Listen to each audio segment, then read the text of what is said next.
जो आंकड़ा होता है लोकसभा के आधार पर हम लोग को चाहिए आंकड़ा, लेकिन हमारे पार्टी का पूरे प्रदेश के कार्यकर्ता का मानना है कि हमको उचित सम्मान निश्चित रूप से मिलना चाहिए।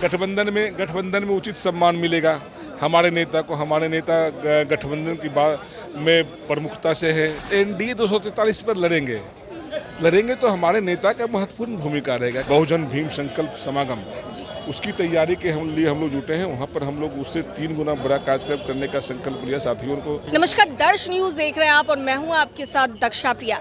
देखिए, बिहार विधानसभा का चुनाव इस वर्ष होने वाला है और ऐसे में लगातार बैठकों का दौर लोक जनशक्ति पार्टी रामविलास की ओर से जारी है। प्रदेश कार्यकारिणी की आज बैठक हुई। इस वक्त खास बातचीत के लिए हमारे साथ पार्टी के वरिष्ठ नेता संजय पासवान जी मौजूद हैं।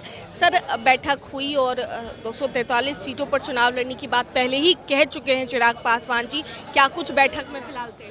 नहीं, देखिए, आज प्रदेश कार्यकारिणी की बैठक हुई। 243 का सवाल जहाँ तक है, तो एनडीए 243 पर लड़ेंगे तो हमारे नेता का महत्वपूर्ण भूमिका रहेगा। कहने का तात्पर्य ये था कि एनडीए 243 पर लड़ेंगे और उसमें लोक जनशक्ति पार्टी रामविलास की बहुत महत्वपूर्ण भूमिका होगी।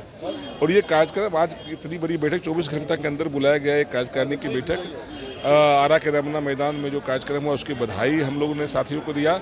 और आगामी राजगीर में 29 जून को कार्यक्रम है बहुजन भीम संकल्प समागम, उसकी तैयारी के लिए हम लोग जुटे हैं। वहाँ पर हम लोग उससे 3 गुना बड़ा कार्यक्रम करने का संकल्प लिया साथियों को।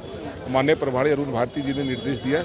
आदरणीय राष्ट्रीय अध्यक्ष श्री चिराग पासवान जी ने हम लोगों को निर्देशित किया और इस कार्यक्रम के लिए हम जुटे थे। लेकिन सर, जिस तरीके से चर्चा हो रही है चुनाव लड़ने की, चिराग पासवान जी की भी चर्चा हुई और इस बीच ये भी कहा जा रहा है कि चिराग पासवान जो है वो प्रेशर पॉलिटिक्स कर रहे हैं ज़्यादा से ज़्यादा सीटें गठबंधन में पाने के लिए। नहीं, ऐसा क्या है प्रेशर पॉलिटिक्स का? गठबंधन में उचित सम्मान मिलेगा हमारे नेता को। हमारे नेता गठबंधन की बात में प्रमुखता से है। भारतीय जनता पार्टी हो, जदयू हो या 5 दल की गठबंधन है, उसमें कोई सभी का विचार समान है। कोई सीटों के लेकर कोई चर्चा नहीं है। हमारे नेता ने कहा है कि हम 243 पर लड़ेंगे, तो ये गठबंधन के साथियों के साथ लड़कर लड़ेंगे। एक वीडियो भी वायरल हुआ था आपके नेता का जिसमें वो कह रहे थे इस बार समझौता नहीं करेंगे, ज़्यादा से ज़्यादा सीटें चाहिए। तो क्या ज़्यादा से ज़्यादा सीटें मिलेंगी लोक जनशक्ति? निश्चित रूप में दक्षा जी, हम लोग को लोकसभा में जो सम्मानजनक सीट मिला, हम लोगों ने 100% स्ट्राइक रेट दिया है और इसका फायदा तो एनडीए को ही हुआ है। और निश्चित रूप में हम लोग को सम्मानजनक सीट तो चाहिए ही। जो आंकड़ा होता है लोकसभा के आधार पर हम लोग को चाहिए आंकड़ा, उसमें और इसके बीच गठबंधन जो तय करेगी। लेकिन हमारे पार्टी का पूरे प्रदेश के कार्यकर्ता का मानना है कि हमको उचित सम्मान निश्चित रूप से मिलना चाहिए। आपके भी चुनाव लड़ने की चर्चा काफ़ी तेज़ है। ये बताइए कि अगर चुनाव लड़ेंगे तो कहाँ से दावेदारी कर रहे हैं संजय पासवान? मैं अभी तक मेरी कोई दावेदारी नहीं है।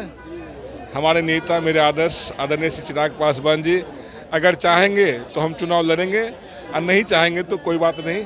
हम 30 साल से एक साधारण कार्यकर्ता के रूप में अपने नेता आदरणीय श्री चिराग पासवान जी के साथ है। एक झंडा, एक परिवार के साथ है। बतासा के लिए मंदिर नहीं तोड़ेंगे।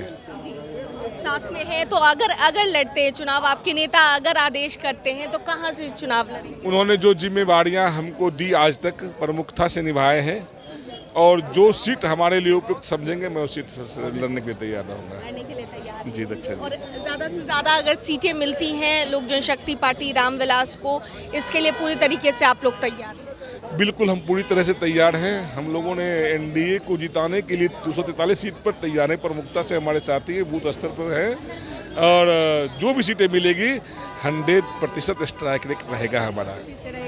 जी जी जी, धन्यवाद। तो हमारे साथ संजय पासवान जी थे और कहाँ से चुनाव लड़ेंगे, कैसे लड़ेंगे और इस बार क्या रणनीति होगी पार्टी के, इस बारे में जिक्र करते हुए नजर आ रहे थे। कैमरा पर्सन शशि के साथ मैं दक्षा प्रिया, दर्श न्यूज़।